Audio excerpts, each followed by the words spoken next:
Hello viewers, welcome back to its new lesson. Today I will discuss the summary of the drama The Glass Menagerie, written by Tennessee Williams.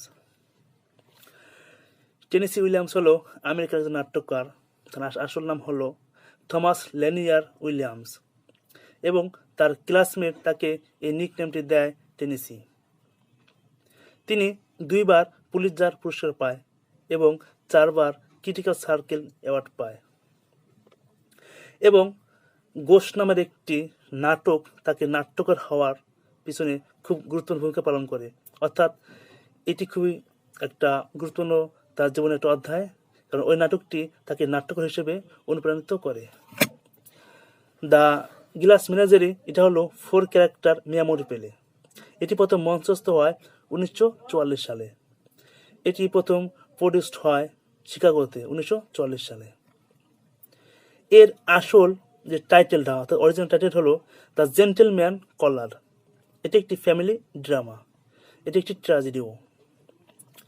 তো এখানে মূল যে character তারা ছিল Amanda, Tom, Laura and Jim. Tom আর Laura হলো 2 ভাই বোন। তারা হলো অ্যামেন্ডা এর সন্তানরা এবং আরেকজন আছে মানে সাইলেন্ট ক্যারেক্টার, সেটা হলো মিস্টার টম। কারণ মিস্টার টম এর ভূমিকা খুবই কম এখানে, তবে গুরুত্বপূর্ণ ভূমিকা পালন করে। তিনি পরিবার ছেড়ে অনেক দূর চলে যায় 16 বছর আগে। আর জীবন একজন ভদ্রলোক এবং সে লরাকে বিয়ে করতেও চায়। লরা তো এর নিকনেম হলো ব্লু রোজেস। এই সেটিংটা হলো the play is set in an apartment in S T Louis in the winter and spring of 1937। তো এটা ছিল এই নাটকের কিছু মূল ধারণা। তো এখানে আমি মূল বিষয় নিয়ে আলোচনা করব। তো মূল বিষয় আলোচনা করার আগে আর কয়েকটি যে থিওরি নিয়ে আলোচনা করব যেগুলো খুবই গুরুত্বপূর্ণ। যেমন এ টেনিমেন্ট। তো এই টেনিমেন্ট হলো একটা লো অ্যাপার্টমেন্ট বিল্ডিং। আরেকটা হলো মেমোরি পেলে কাকে বলে।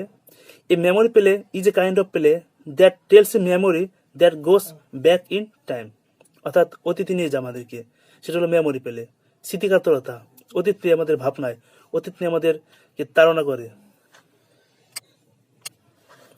তো আরেকটা ওয়ার্ড হলো গুরিনিকা।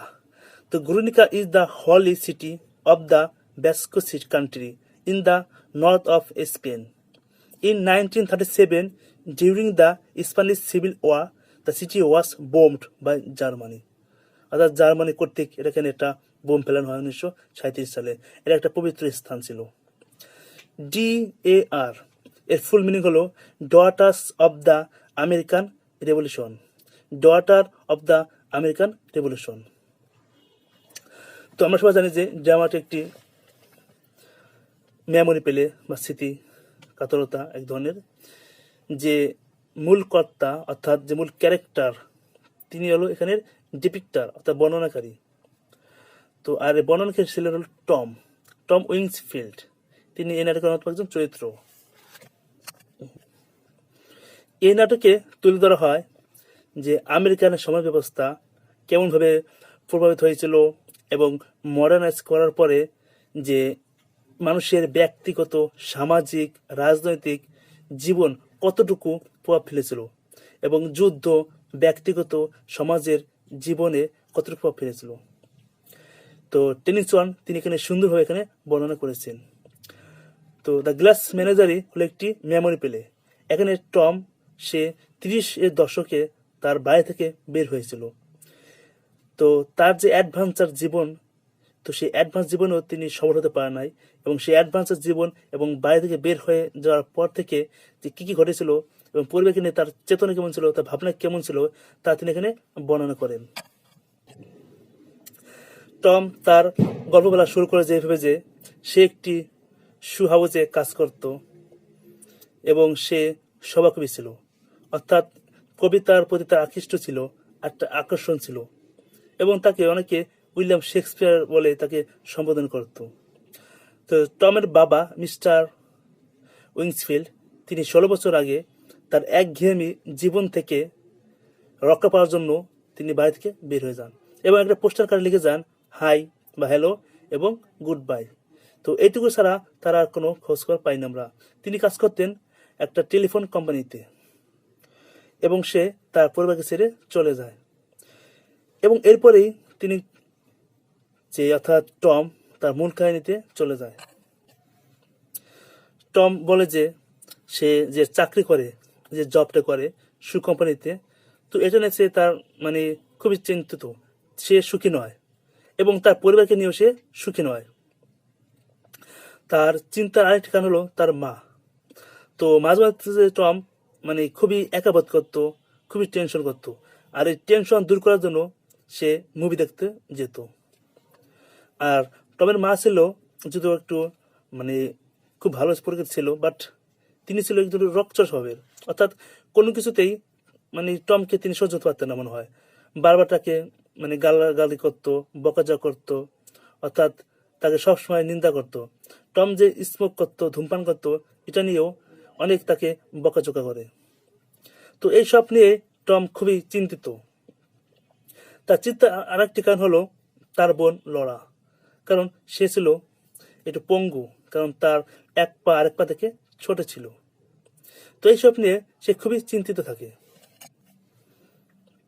অ্যামেন্ডা লরাকে একটা স্কুলে ভর্তি করে দেয়, বিজনেস স্কুলে। তো সেখানে কিছু বৃত্তি পেত, কিন্তু লরা স্কুলে ঠিকমতো যেত না, এই কারণে তার উপবৃত্তি বন্ধ হয়ে যায়। এসব বিভিন্ন পারিবারিক অশান্তিতে ছিল টম। তো টমের মা টমকে বললো যে তুমি এর পাত্র দেখার ব্যবস্থা করো, অর্থাৎ তাকে বিয়ে দিতে হবে।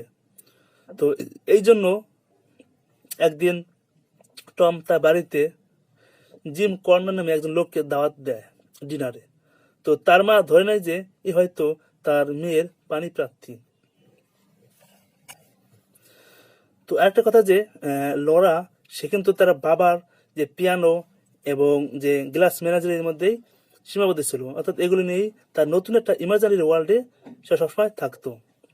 তো যখন টম তার সে কলিগ জিম কর্নারকে বাড়িতে দাওয়াত দিয়ে নিয়ে আসে, তখন লরাকে অনেক সুন্দর করে সাজিয়ে গুছিয়ে তার সামনে উপস্থাপন করা হয়।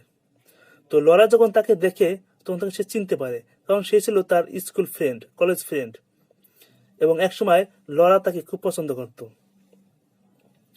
তো যখন লরা তাকে দেখে খুব আনন্দিত হলো এবং লরা তাকে প্রস্তাব করলো বিয়ে দেওয়ার জন্য, অর্থাৎ ইনগেজ। কিন্তু লরা জানতে পারে যে জিম আরেকজনের সাথে এনগেজ আছে, অর্থাৎ সে তাকে বিয়ে করতে পারবে না। এটা শুনে লরা খুবই কষ্ট পায় এবং তার যে একটা মানে ঘোড়া ছিল, এবং সেই ঘোড়াটি যখন লরা জিমির সাথে নাচতে গেল তখন তার শিং ভেঙে যায়, অর্থাৎ সেই ঘোড়াটি ইউনিকনেস হারিয়ে যায়, স্বতন্ত্র বৈশিষ্ট্য হারিয়ে যায়। এই কারণে লরা তার সেই ঘোড়াটি জিমিকে দিয়ে দেয়। এরপর সে তার আগের ইউনিক জগতে চলে যায়। সে তার ওয়ার্ল্ড, অর্থাৎ সে আগের যে জীবন সেখানে চলে যায়। জিমি কর্নার আগের মতো টমের বাড়িতে এলে টমের মা টমকে দায়ী করে এবং একসময় টম রাগ করে বাড়ি ফিরে চলে যায়। কারণ যখন টম তাকে নিয়ে আসলো, কিন্তু সে তো ইনগেজড অন্য কোনো নারীর সাথে, তার মেয়েকে সে বিয়ে করতে পারবে না। এই কারণে যখন টম মাঝে মাঝে যদি তার বন্ধুকে নিয়ে আসতো, তখন টমের মা খুবই বিরক্ত হতেন এবং তাকে গালাগাল করতেন। তো এইসব রাগে টম বাড়ি ছেড়ে চলে যায়। এইভাবে টম তার গল্প বলতে থাকে। তো টম খুবই চিন্তিত থাকে, কারণ যখন সে বাড়ি ছেড়ে চলে আসে, কারণ তার বাবা যেহেতু বাড়িতে ছিলেন না, তো টম ছিল একমাত্র টাকা উপার্জনকারী ব্যক্তি, সেও যদি বাড়ি থেকে চলে যায় তাহলে তাদের পরিবারের অবস্থা কিরকম হবে, তার মা কেমন ছিল, কেমন থাকে, বা বোন কেমন আছে, তার পরিবার কেমন আছে, তার কোথায় আছে, এসব নিয়ে টম বারবার চিন্তা করত, উদ্বিগ্ন থাকতো এবং নিজেকে সে অপরাধী মনে করত, কারণ সে ভাবে যে তার এটা করা উচিত হয়নি। এখানে আরেকটা সিম্বলিক ভাবে ইউজ করা হয়েছে যে প্যারাডাইস ডান্স হল, অর্থাৎ এখানে সিম্বলিক ভাবে এটাকে তুলে ধরা হয়েছে। যেমন তারা যেসব একটা ঘর দেখে দূর থেকে, তাদের বাসা থেকে, অ্যাপার্টমেন্ট থেকে, সেখানে নাচ গান বিভিন্ন আয়োজন করা হয় এবং সেখানে তারা যেতে চায় কিন্তু যেতে পারে না। এখানে তারা মনে হয় যেন তারা একটা ফায়ারিং স্পটের মধ্যে আছে, তারা যেন কষ্টে আছে, তারা এখান থেকে স্কেপ করতে চায় কিন্তু পারে না। তবে তারা একটি আশা নিয়ে বেঁচে থাকে। এখানে আরেকটি বিষয় তুলে ধরা হয়েছে যে বাস্তবতা যতই কঠিন হোক না কেন, যতই তিতে হোক না কেন, একে আমাদেরকে মেনে নিতে হবে। বাস্তবতাকে আমাদেরকে জয় করতে হবে কঠোর পরিশ্রমের মাধ্যমে। এখান থেকে পলায়ন করলে চলবে না। তো ইমাজিনারি যে ওয়ার্ল্ড, এই ওয়ার্ল্ডে লুকিয়ে থেকে কোনো সার্থকতা নাই, জীবনে কোনো সার্থকতা নাই, অর্থহীনতা নাই। তো আমাদেরকে বাস্তবতাকে মেনে নিতে হবে। বাস্তবতার কষাঘাতে যতই আমাদেরকে এই নিপীড়িত করুক, কষ্ট দিক, তারপরেও এটাকে আমাদেরকে রুখে দাঁড়াতে হবে, এটাকে আমাদেরকে জয় করতে হবে। তো এই ছিল এই গল্পের অর্থাৎ এই নাটকের মূল থিম।